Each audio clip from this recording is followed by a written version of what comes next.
আসসালামু আলাইকুম বন্ধুগণ, কেমন আছেন সবাই? আশা করি সবাই ভালো আছেন। আমিও আলহামদুলিল্লাহ আল্লাহর রহমতে ভালো আছি। তো ধারাবাহিকভাবে সূরা আল বুরুজ এর আলোচনা চলছে এবং তার বিশ্লেষণ, এবং আমরা এই সূরার মাধ্যমে আল্লাহ তাআলা আমাদের কী শিক্ষা দিয়েছেন এবং এখান থেকে আমরা কী শিক্ষা নিতে পারি এটার দিকে বিশেষ নজর দেবো। চলেন দেখা যাক আল্লাহ তাআলা সূরা আল বুরুজ এর মধ্যে আমাদের জন্য কী শিক্ষা দিয়েছেন। তো এর ইতিপূর্বে 1 থেকে 15 নম্বর আলোচনা হয়ে গেছে। আপনারা চাইলে এর আগের ভিডিওগুলো দেখতে পারেন, আমার চ্যানেলে বা লিঙ্কে দেওয়া আছে, দেখে নেবেন। তো চলেন শুরু করা যাক। তো আল্লাহ তাআলা 16 নম্বর আয়াতে বলছেন, ফাআলুল্লে মা ইউরিদ, তিনি যা ইচ্ছা তাই করে থাকেন। আল্লাহ তাআলাকে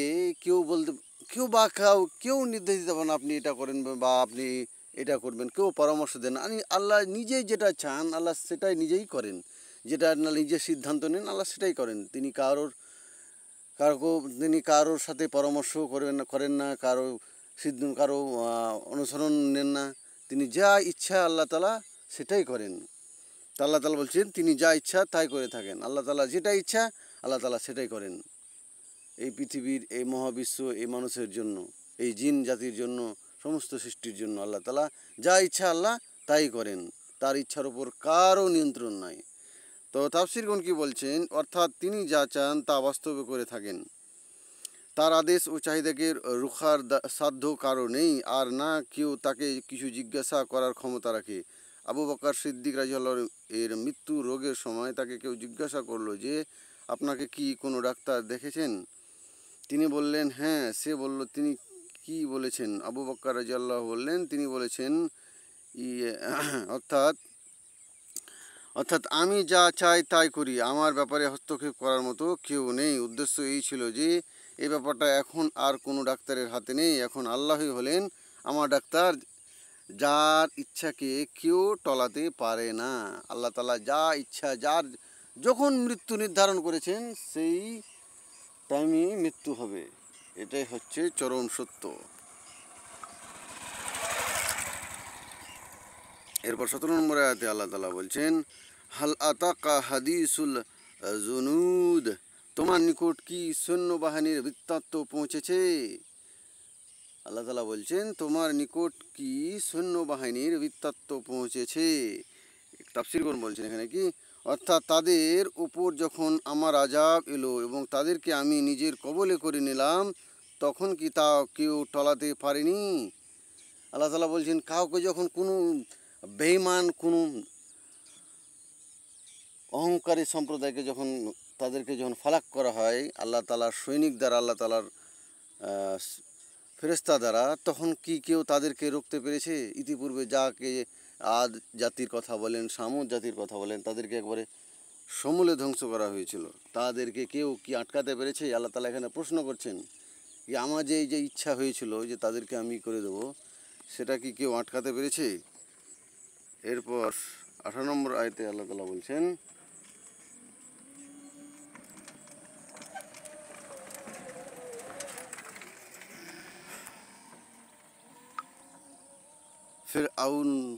ফিরআউন ও সামুদের, যে তাদের যে সামুদ জাতি, যে আমি এর আগে আপনাদেরকে বললাম যে ফিরআউন, তাদের কি পুরো সৈন্য লস্কর নিয়ে যে আমাদের একজন নবী আল্লাহ রসুল হজরত মুসা আলাইহিস সালামকে যে তাড়া করেছিল সেই নীল দরিয়ার মাধ্যমে, নীল দরিয়াতে তাকে সেখানে আল্লাহ তাআলার আদেশে সে তো পার হয়ে গেছিলো, কিন্তু ফেরাউন যখনই পার হতে গেল আল্লাহ তাআলা পানিকে নির্দেশ করলেন তুমি পানি বহে যাও। তখন কি হলো, সে তার সৈন্য সমস্ত শহর ডুবে গেল। আল্লাহ তাআলা এখানে প্রশ্ন করেছেন যে তাদেরকে কেউ রুকাতে পেরেছে? তাদেরকে কেউ রুকাতে পারেননি। আল্লাহ তাআলা তাদের সমস্ত জাতিকে আল্লাহ তাআলা ধ্বংস করে দিয়েছেন। এখানে ফেরাউন বিশেষ করে আর সামুদ জাতির কথা বলা হয়েছে। তাদেরকে আল্লাহর ইচ্ছা ছাড়া তাদের যে শাস্তি আল্লাহ তাআলা নির্ধারণ করেছেন তাদেরকে কেউ আটকাতে পারেনি। এবার 19 নম্বর আয়াতে আল্লাহ তাআলা বলছেন, বাল্লিল্লাযিনা কাফারু ফি তাকযীব, বরং কাফিররা মিথ্যারোপে লিপ্ত। যারা কাফির, যারা বেঈমান শয়তান, তারা কি করে? সবসময় মিথ্যা আরোপ করে। তারা সবসময় একে অপরের দোষারোপ করে, তারা গীবত করে, তারা কুৎসা রটিয়ে বেড়ে, তারা সমাজে বিভ্রান্ত সৃষ্টি করে।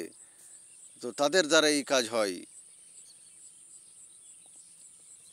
তারা কখনো এই যে ইতিপূর্বে যে অহংকার ফেরাউন জাতির এখন কথা দেখলাম, আর সমুদ জাতি, তাদের যে অহংকারের পতন তাদের যে হয়েছিল, এই কথাগুলো শুনে সেই কাফের লোক, সেই বেমান, সেই সেই ধূর্ত লোকেরা কখনোই শিখবে না এর মাধ্যমে।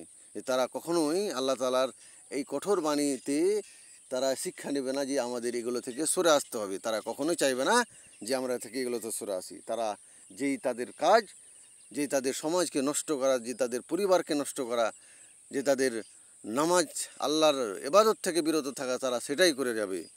তবুও তারা আল্লাহর রাস্তায়, আল্লাহর বিধানের অনুযায়ী তারা জীবনযাপন করবে না, আল্লাহর ইসলাম অনুযায়ী তারা চলবে না। এরপর 20 নম্বর আয়াতে আল্লাহ তাআলা বলছেন, ওয়াল্লাহু মিন ওয়ারাইহিম মুহিত, আর আল্লাহ তাদের অলক্ষ্যে তাদের পরিবেষ্টনকারী।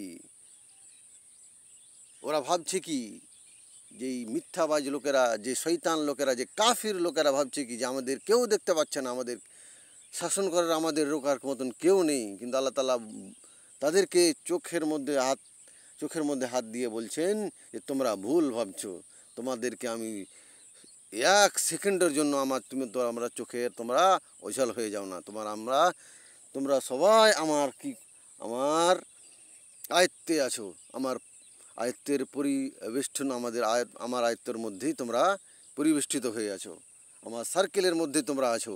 আল্লাহ তাআলা সেই কাফেরদেরকে ধমক দিয়ে বলছেন। তাফসীরগণ কি বলছেন যে এই আয়াত ইন্না বাতাশা রাব্বাকা লা শাদীদ আয়াতের প্রতিপাদক ও তাগিদ স্বরূপ, যে আল্লাহ তাআলার আয়ত্তের বাইরে কেউ নেই। এই পৃথিবীর, এই মহাবিশ্বের বলেন, এই 7 আসমান বলেন, আল্লাহ তাআলার অগোচরে একটা পরমাণু তার অগোচরে কিছুই নাই, তার সমস্ত তার সামনেই আছে। বিশেষ করে এই যে আমরা আশরাফুল মাখলুকাত মানুষ, আমরা তো আল্লাহ তাআলার প্রিয় বান্দা। আমাদের মানটাকে আল্লাহ তাআলা ফেরেশতা এবং জিনের ওপরে রেখেছেন, তা আমরা তো সব সময় আল্লাহ তাআলার নিকটেই আছি। এরপর 21 নম্বর আয়াতে আল্লাহ তাআলা বলছেন, বাল হুয়া কুরআনুম মাজিদ, বরং তা সম্মানিত কোরআন, বরং এটা গৌরবান্বিত কোরআন। এই কোরআন যে আল্লাহ তাআলা এই আমাদের জন্য শিক্ষা দিয়েছেন, শুধু মুসলমানদের জন্য নয়, এই পৃথিবীর সমস্ত মানুষের জন্য, হোক সে খ্রিস্টান, হোক সে ইহুদি, হোক সে হিন্দু, হোক সে জৈন, হোক সে বৌদ্ধ, সমস্ত ব্যক্তির জন্য এই কোরআন হচ্ছে একটা শিক্ষা। এখান থেকে আমরা শিক্ষা নিয়ে জীবনযাপন যদি করি, ইনশাআল্লাহ আল্লাহ আমাদের জন্য জান্নাত প্রস্তুত করে রেখেছেন। আর যদি আমরা এই এত কিছুর পরেও, এত ঘটনা থাকার পরেও, এত সতর্কবার্তা থাকার পরেও যদি আমরা সেখান থেকে নিয়ে শিক্ষা নিয়ে আমাদের জীবন যদি সঠিকভাবে পরিচালনা না করতে পারি, তাহলে আমাদের কি হবে সেটা আমরা তো সবাই জানি, সবাই বুঝি। তবুও আমরা কি ফিরে আসতে পারবো না? অবশ্যই আসতে পারবো, যদি আমরা চাই। আমরা যেহেতু এই দুনিয়ার সম্পদের মোহমব্বতের পড়ে আমরা যদি সব কিছু করতে পারি, তাহলে আমরা আল্লাহর যে কোরআন মাধ্যমে শিক্ষা নিয়ে কেন আমরা জীবনযাপন করতে পারবো না? অবশ্যই পারবো। আমাদের ইচ্ছা থাকলে আমরা সবই পারছি। কিন্তু এই যদি আমরা ইচ্ছা থাকে, তো আমরা এই কোরআন শিক্ষা নিয়ে আমরা সেই অনুযায়ী জীবনযাপন করতে পারবো ইনশাআল্লাহ। তো 22 নম্বর আয়াতে আল্লাহ তাআলা বলছেন, ফি লাউহিম মাহফুজ, এই যে আল্লাহ তাআলা বলছেন 22 নম্বর আয়াতে, শেষ নম্বর আয়াতে বলছেন ফি লাউহিম মাহফুজ, অর্থাৎ লাউহে মাহফুজে লিপিবদ্ধ আছে, যেখানে ফেরেশতাগণ তার সংরক্ষণের জন্য নিযুক্ত আছেন। আল্লাহ তাআলা প্রয়োজন ও চাহিদা অনুযায়ী তা অবতীর্ণ করে থাকেন। এই যে কোরআন লাউহে মাহফুজ থেকে অবতীর্ণ হয়েছিল, প্রথমে অবতীর্ণ করা হয়েছিল, তারপরে আল্লাহ তাআলা ধীরে ধীরে ধীরে ধীরে আমার নবীর উপর কী করেছেন, এই সমস্ত কোরআন নাজিল করেছেন আমাদের প্রিয় নবী হজরত মুহাম্মদ সাল্লাল্লাহু আলাইহি ওয়াসাল্লাম। সেই প্রিয় নবীকে আমরা পেয়ে, সেই শেষ নবীকে আমরা পেয়ে, সমস্ত যত নবী এসছে সবাই জানে একজন শেষ নবী আসবে। আর আল্লাহ তাআলা এই পৃথিবীকে সৃষ্টি করেছেন একমাত্র তারই জন্যে। এমনকি তাফসির তাফসীর বলবো হাদিসে এসেছে যে হযরত মুহাম্মদ সাল্লাল্লাহু আলাইহি সাল্লাম যে আমাদের মা হাওয়ার সাথে যখন বিয়ে হয় তো তো আমাদের তখন তো আল্লাহ তাআলা, এটাই আল্লাহ তাআলার বড়ত্ব যে আমাদের নবীকে নিয়ে আসবেন এই পৃথিবীতে। তো তার নামে আল্লাহ তাআলা বলেছেন তুমি তোমার শেষ নবী বা শেষ তোমার যে শেষ একটা ছেলে নবী আসবে তার নামে তুমি দুরূদ শরীফ পড়ে নাও। এটাই তোমার কি হবে, আদম আলাইহিস সালামকে বলেছিলেন যে এটাই তোমার জন্য মোহরানা হবে। আল্লাহ তাআলা আল্লাহ তাআলা মর্যাদা দিয়েছেন আমাদের নবীকে। সুবহানাল্লাহ। তো আমরা সেই নবীর উম্মত হয়ে আমরা কতটুকু আজকেই করছি। আর এই যে কোরআন আমরা যে পেয়েছি, এই একটা মহাবিস্ময়কর গ্রন্থ যেখানে একটা অক্ষরকেও মিথ্যারোপণ করতে পারবে না।